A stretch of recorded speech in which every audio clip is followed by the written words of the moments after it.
Hey everyone, part 2 of my GMG review of the 3rd season edition of Blood Bowl, the game of fantasy football, the beautiful game by Games Workshop, and this was all kindly sent along as a complimentary review copy. Now, we are checking out the Bretonnians, a new team, although there's been lots of people who have played Bretonnian teams just with like cool third-party miniatures for the last little while, and they finally have a team of their own. They might have even been like a Fanatic magazine thing that was written ages and ages ago. There must have been a Bretonnian team at some point. I can't see why there wouldn't have been.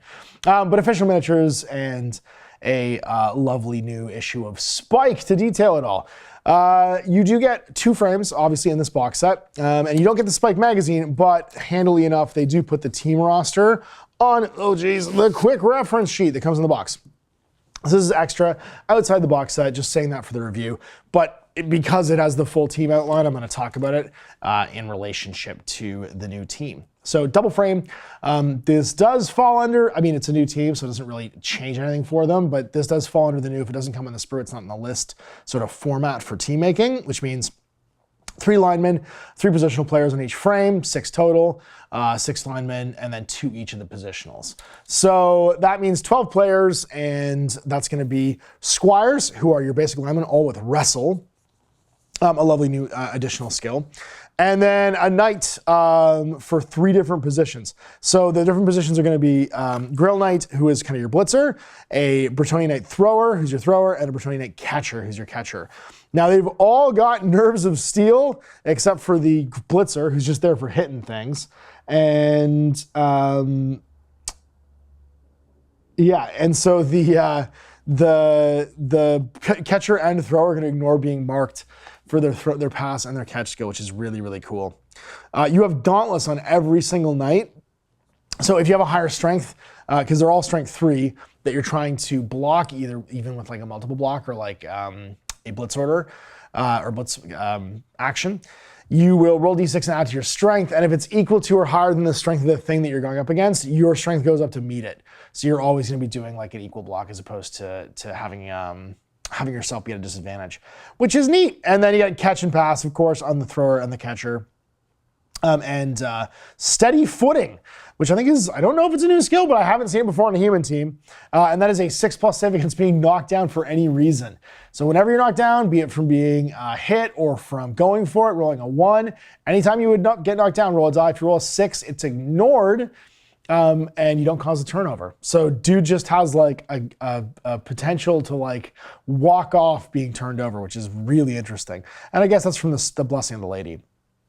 Kind of average human stats, although your catcher's a little slower than the average catcher from like the human team, but that's because armor value is 9+. So he's got a 7 move allowance and then 3s to sit for strength, 3 across the board, just like standard human strength.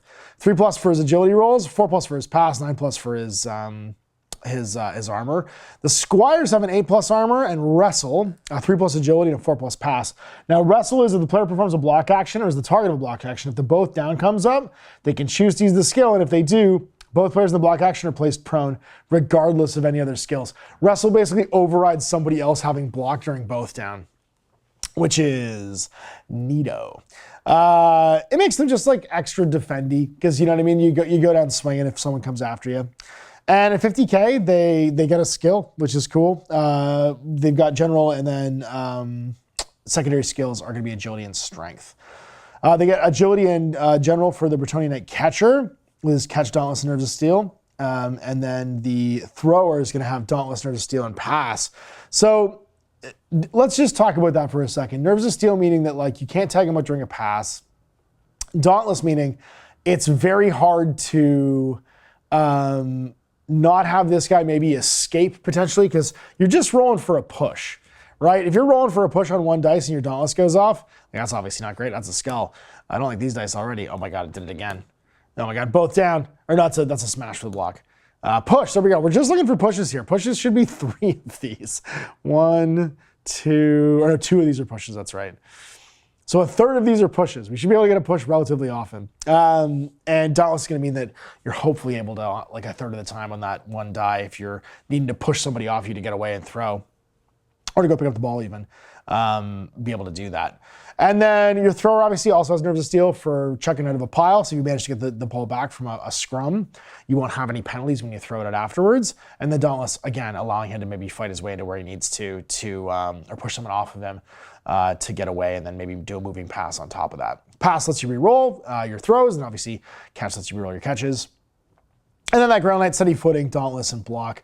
No Nerves of Steel, so you don't want this guy necessarily catching or throwing, but he's got a 3+ agility. Like, he can do it still. He can pick up the ball and run with it, or you can get it handed off to him, no problem. So an interesting team build. Again, I talked about this a little bit when I went through the box set.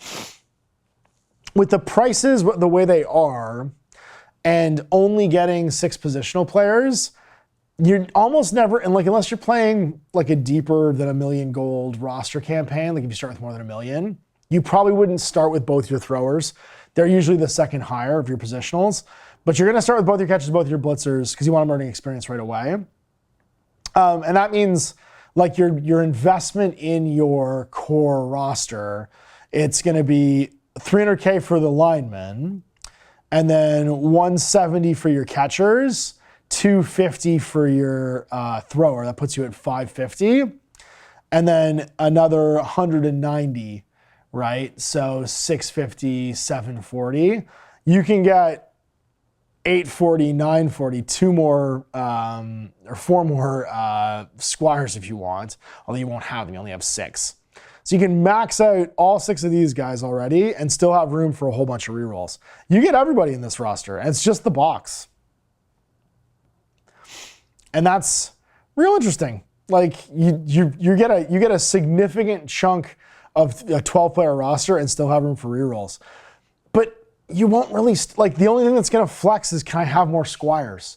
Would I rather have Squires or rerolls? And 3 rerolls being 180, you're just gonna max out your Squires and your rerolls probably in the beginning, and every starting Bretonnian team's gonna be kind of the same. So, I don't know, like, then I guess it just comes down to their skills that makes them different in playing. It just means that, like, as a coach, you don't really have a lot of choices into how to buy the team initially to play into a league, right? Because your million is getting you basically the same thing every time.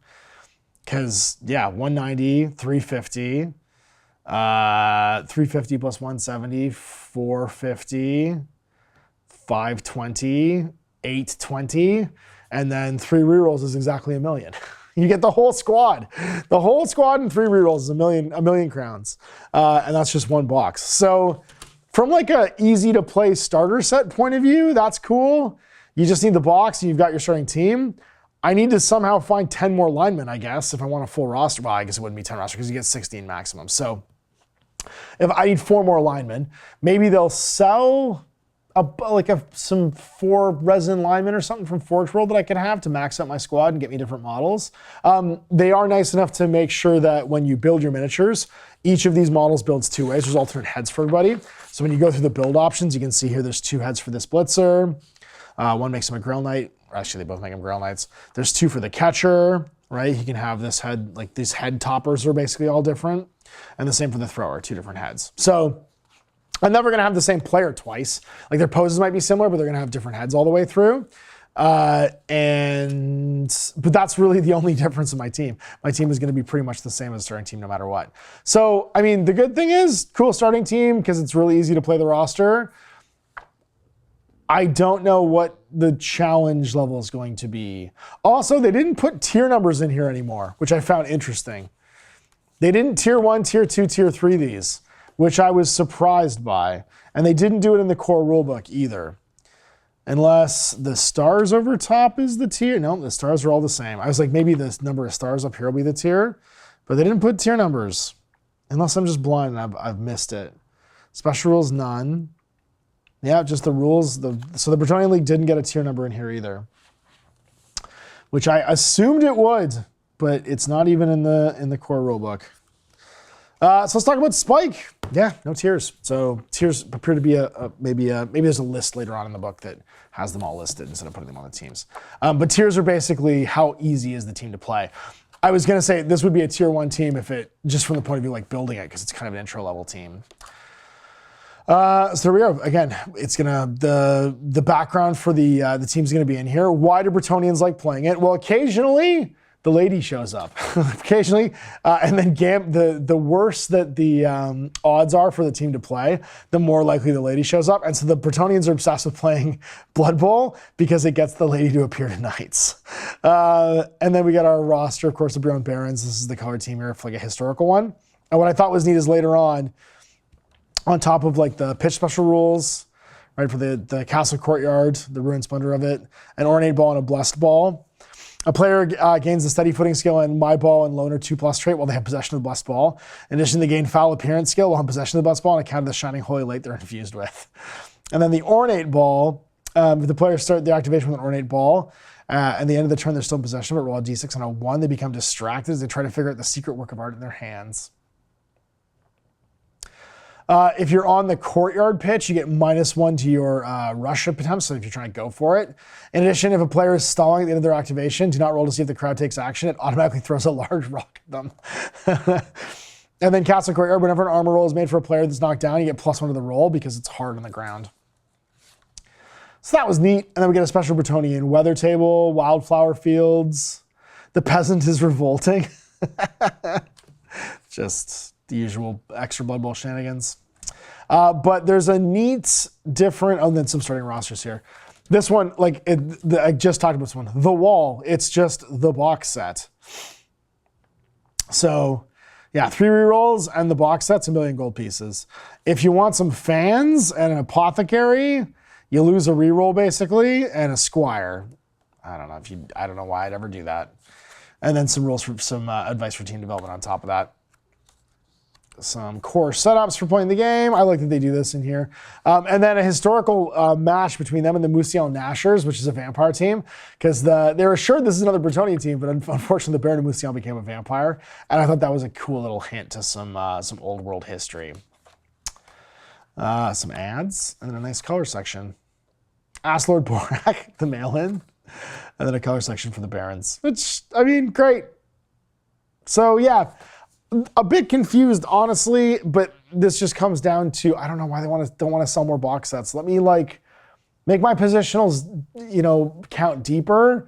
And then maybe it's because people weren't buying the other stuff. They weren't buying Fan Factor or Apothecaries. Maybe it's to put pressure on that. I don't know. But then the rosters are going to feel kind of samey, I think, because you're really just flexing linemen. There's really not a reason not to come with your positionals. So there's a look at the Bretonnians. If it's your first foray into Blood Bowl, probably a really forgiving, easy human team to play. Human teams traditionally, they do all the core things in Blood Bowl, right? They're relatively durable because they're armor. So they can't cage like dwarves, but they can move up the pitch and fight their way through things if they have to. They can play a passing game if they have to. They have relatively quick blitzers and catchers, so you can play a running game too. They're just one of those middle-of-the-road teams that isn't perfect at anything, but you can kind of develop into a direction that you like playing them. And this one obviously has the advantage of Nerves of Steel, so you have way more reliable throwers and catchers. And then Dauntless, just to keep you being able to push people off you if you have to, and walk out of the scrum. So yeah, no dodge, but I'll take Dauntless, I think, over Dodge. I mean, Dodge is technically a better skill, but there's no reason not to take Dauntless. It basically just allows you to create more opportunities for pushes. So in your active turn, reactive Dauntless doesn't do anything. But yeah, I think if this is your first ever Blood Bowl box, this is a good starting team. It's relatively forgiving. It does all of the core Blood Bowl mechanics decently well. It's not really special at any one thing, but it should be pretty forgiving to play and easy to paint as well. And the models are great because they're Bretonnians. They're fun and cool. Knights in shining armor and gritty, gross peasants. So, but thanks for watching. We'll be on to review number 3, where we take a look at the Tomb Kings, as this box set mirrors the old world release of the Return of Warhammer: The Old World. So thanks for watching. Workshop's nice and long. So I'm Ash. Have a good day.